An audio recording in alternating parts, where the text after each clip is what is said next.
जब पूरा संसार गहरी नींद में डूबा होता है, जब नगरों की गलियां शांत होती हैं और मनुष्य के विचार थम जाते हैं, उसी समय ब्रज में एक चेतना जाग चुकी होती है। वह चेतना किसी साधारण मानव की नहीं, बल्कि उस दिव्य सत्ता की होती है जिसे रसखान अपने जीवन का एकमात्र आश्रय मानते हैं, श्री कृष्ण। रसखान कहते हैं कि जिस दिन का आरंभ कृष्ण के स्मरण से होता है, वही दिन सच अर्थों में जिया गया दिन होता है, बाकी सब तो केवल समय का बीत जाना है।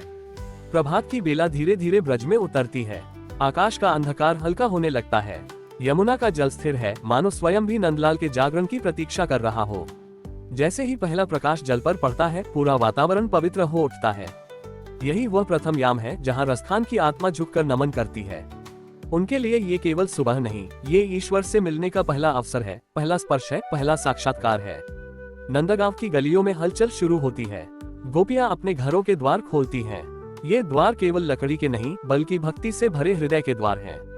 बालकृष्ण जाग चुके हैं। उनकी आंखों में वही सरल चमक है जो ब्रह्मांड को बांध सकती है। रसखान के शब्दों में, ये बालरूप ही वह रूप है जिसने उनके अहंकार को तोड़ा और उन्हें शरणागत बना दिया। अब दिन आगे बढ़ता है। सूर्य ऊपर उठता है। बालकृष्ण गली गली खेलते हैं। कहीं माखन की हंडी टूटती है, कहीं गोपी की डांट सुनाई देती है और कहीं वही डांट प्रेम में बदल जाती है। माखन की सुगंध हवा में घुल जाती है। रसखान कहते हैं, ये सुगंध केवल माखन की नहीं, यह उस प्रेम की है जो बिना किसी स्वार्थ के दिया जाता है। जो इन बाल लीलाओं को नहीं देख सका, जिसने इस सरल आनंद को नहीं पहचाना, उसने जीवन का सबसे कोमल रस खो दिया। मध्याह्न का समय आता है। ग्वाल बाल कृष्ण के साथ वन की ओर बढ़ते हैं। गायों के गले में बंधी घंटियां मधुर स्वर में बजती हैं।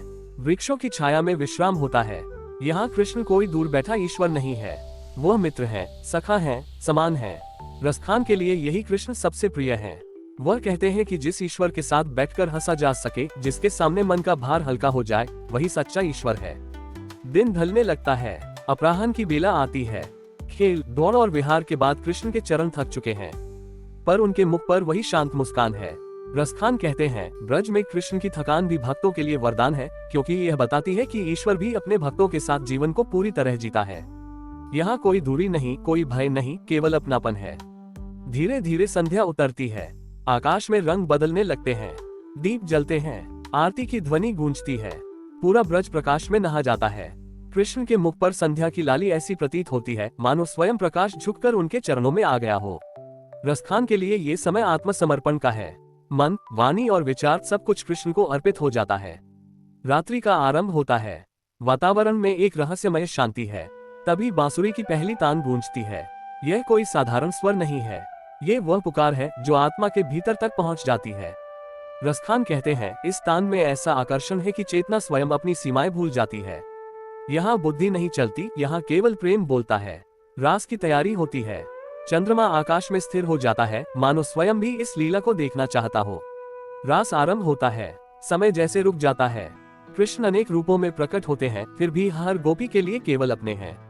रसखान इस प्रेम को संसार का सबसे ऊंचा सत्य मानते हैं।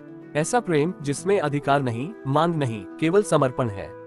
वह कहते हैं, यदि ऐसा प्रेम मिल जाए तो मोक्ष भी छोटा लगने लगता है। रात्रि और गहरी हो जाती है। रात समाप्त होता है। ब्रज धीरे धीरे शांत हो जाता है। घरों के दीप बुझ जाते हैं। लोग विश्राम में चले जाते हैं, पर रसखान अभी भी जाग रहे हैं। उनके लिए ये जागरण शरीर का नहीं, आत्मा का है। अब शब्द भी कम पड़ जाते हैं, केवल भाव शेष रह जाता है। निशांत बेला आती है। यह अष्टम याम है।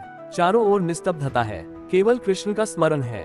रसखान की साधना अब किसी ग्रंथ में नहीं, किसी शास्त्र में नहीं, बल्कि हृदय के गहनतम कोने में है।